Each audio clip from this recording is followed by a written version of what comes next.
Vamos começar com uma cena, um tanto inusitada.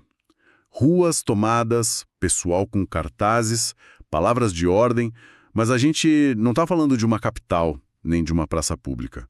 A gente está em Brookhaven, uma cidade digital dentro da plataforma Roblox. E os manifestantes, bom, na sua maioria são crianças e adolescentes. Eles estão usando seus avatares para lutar pelo que eles acreditam ser o direito à liberdade de expressão. E as fotos que circularam, nossa, são incríveis. Elas mostram uma criatividade que só podia nascer da frustração, né?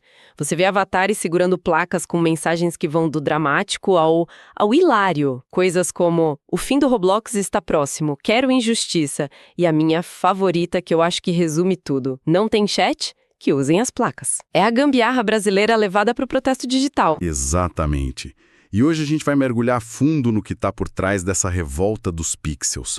A Roblox Corporation, que é a gigante por trás da plataforma, implementou umas políticas novas e bem rígidas de verificação de idade.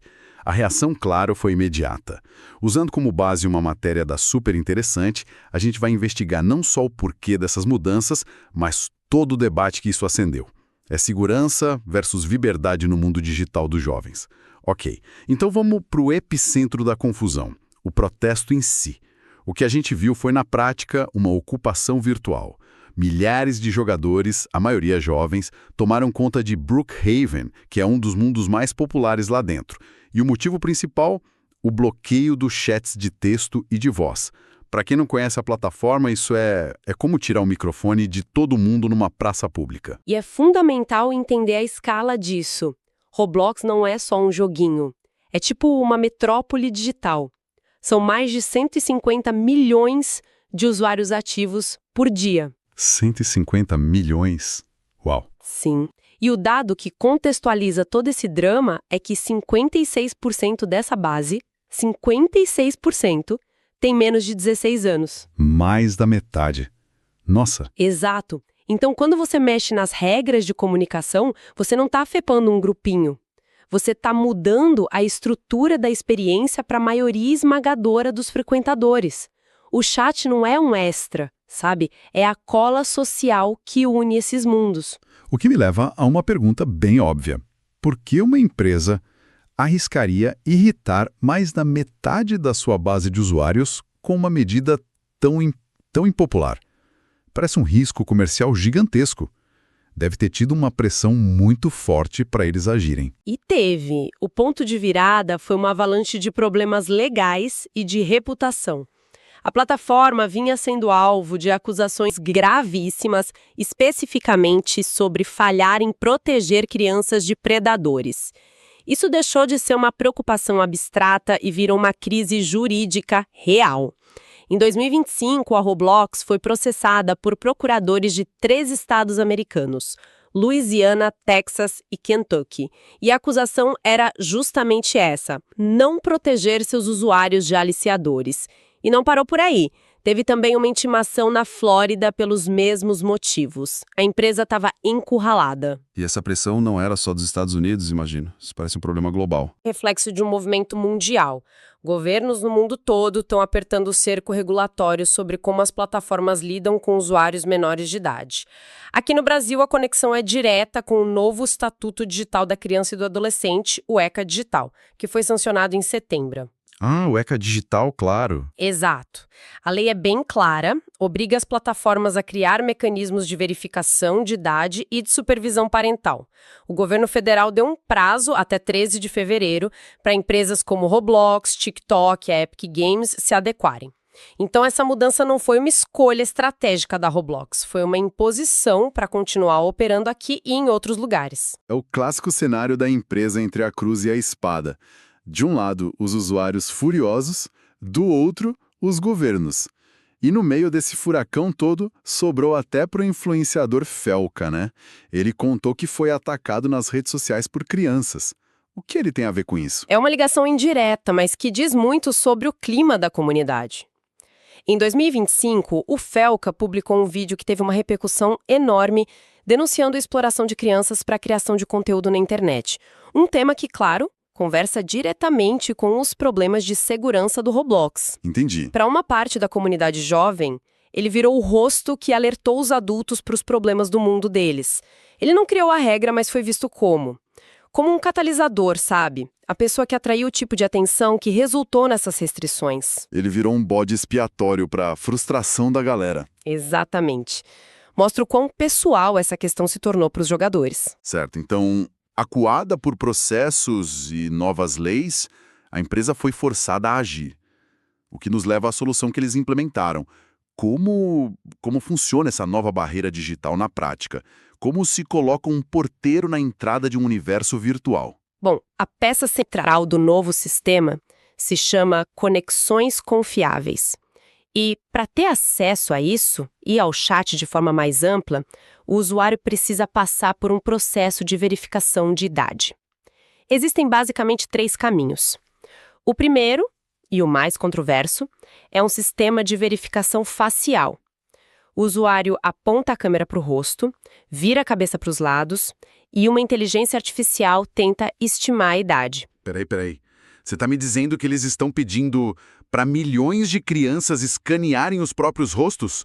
Os alarmes de privacidade na minha cabeça estão apitando muito alto agora. E com razão, a Roblox tenta acalmar essa preocupação.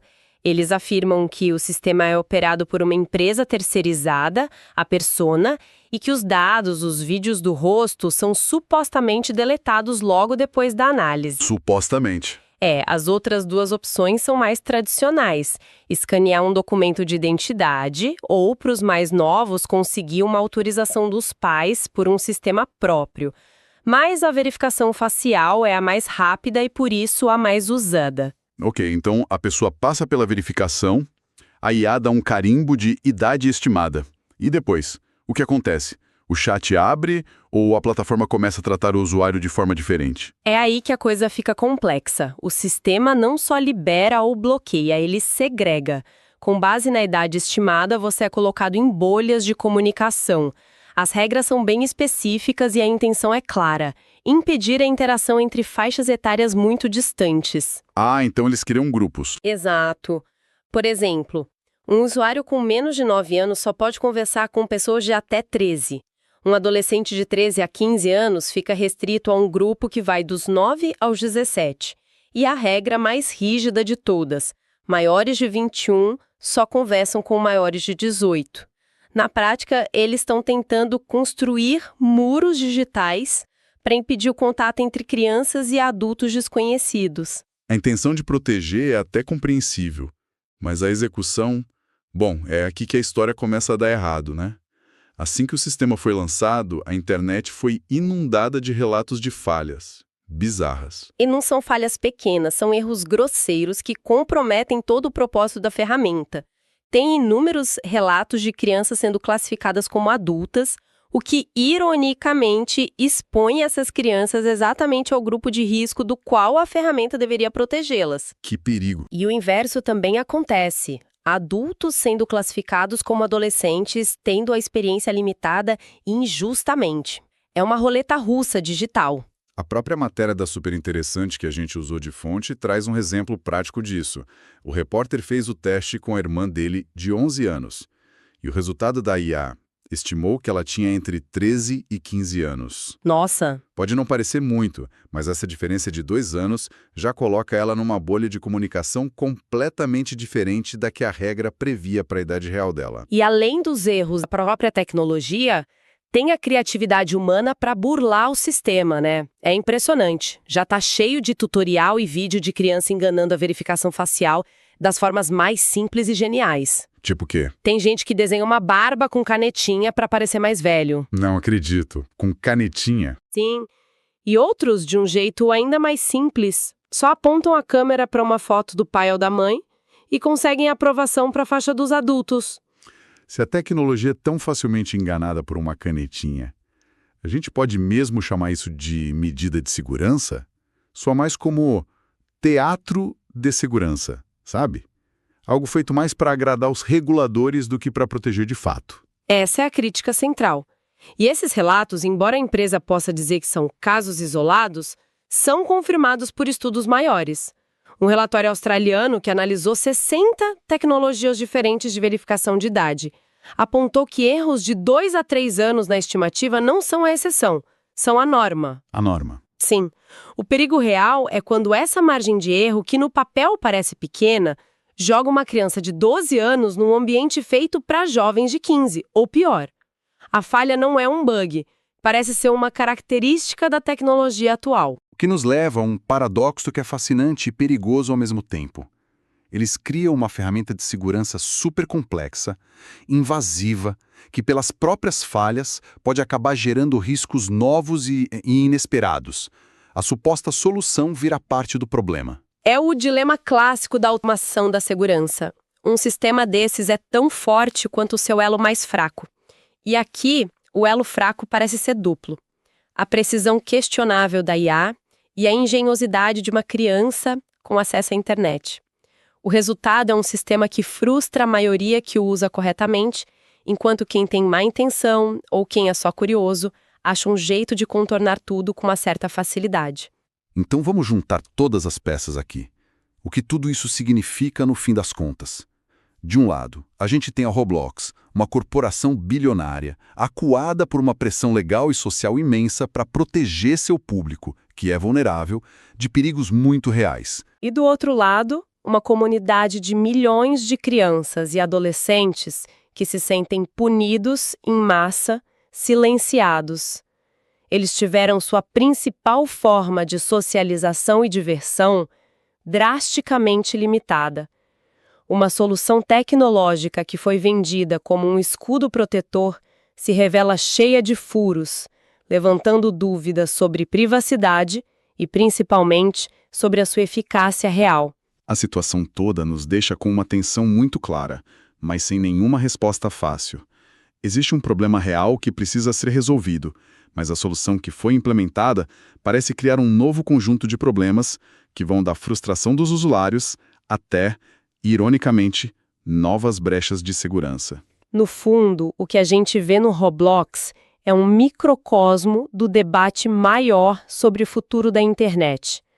Como a gente pode moderar e proteger os espaços online sem destruir a espontaneidade e a liberdade que tornaram esses espaços tão atraentes? Exato. Essa não é só uma questão do Roblox, é um modelo para o futuro das comunidades digitais. A gente está assistindo à primeira tentativa em larga escala de impor tecnicamente uma segregação social online.